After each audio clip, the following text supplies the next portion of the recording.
Fala, rapaziada, Vasco perde destaque para o jogo contra o Fluminense.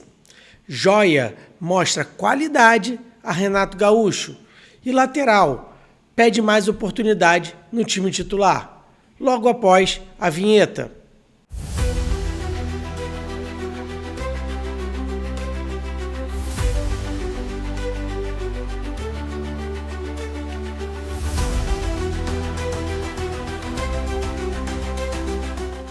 Rapaziada, se você não é inscrito no canal, se inscreva e dê aquele like, porque vocês ajudam a gente a crescer e também a chegar a mais vascaínos, que é o nosso desejo.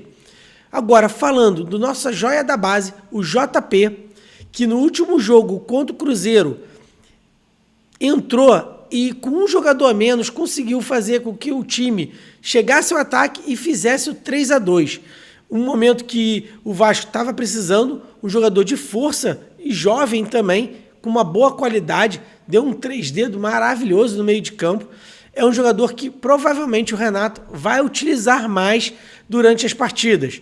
Provavelmente entrando no segundo tempo, até se ele realmente demonstrar muita qualidade, estiver jogando bem, ele pode até ganhar a vaga do Tietê quando jogar com 3 volantes. Agora, falando do outro lateral, que também está pedindo passagem, já é titular, já ganhou do Cuiabano, ganhou do Piton, o Cuiabano, né, que vem jogando ofensivamente muito bem pelo time do Vasco, né, já marcou gols, já também deu assistência, é um jogador que dispensa realmente qualidade. Só que só tem que ter um cuidado, que no último jogo contra o Cruzeiro, o primeiro gol do Cruzeiro, eu acho que ele também deu um mole.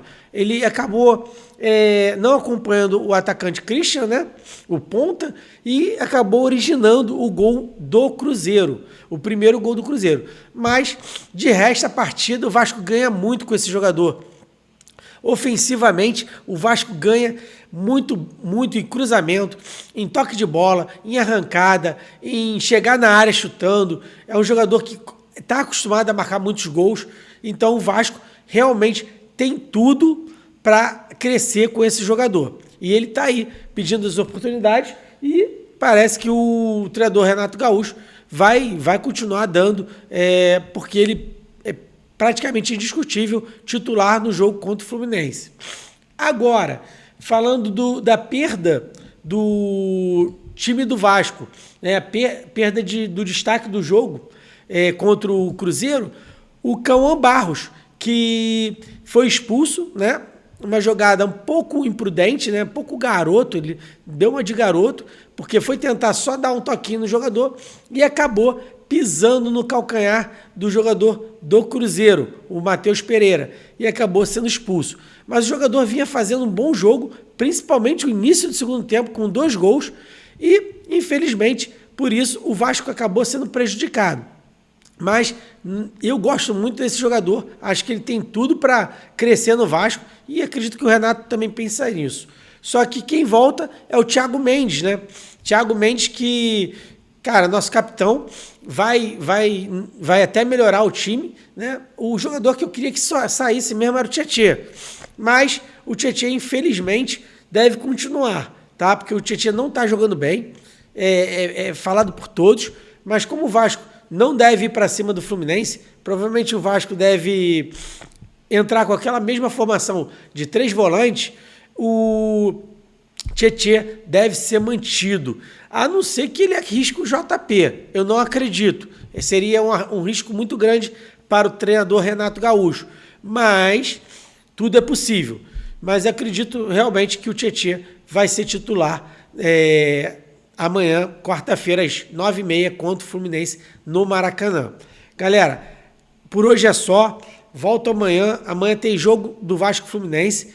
Não se esqueçam. Jogo bom é ganhar. Não adianta jogar bem e não ganhar. A gente precisa somar pontos cada vez mais e principalmente contra um concorrente que é o Fluminense. Se a gente chegar a 8 pontos e o Fluminense não ganhar, ficar ali com os 13, a gente está bem próximo. Agora, imagina, se a gente perde para o Fluminense, a gente fica com 5 pontos contra 16. São 11 pontos. Para recuperar isso é muito difícil. Então, vamos aguardar o jogo de amanhã, ver o que o Renato consegue tirar desse time do Vasco e trazer pra gente um bom futebol que o Vasco ganhe, tá? É isso que eu espero. Um grande abraço e até amanhã, galera.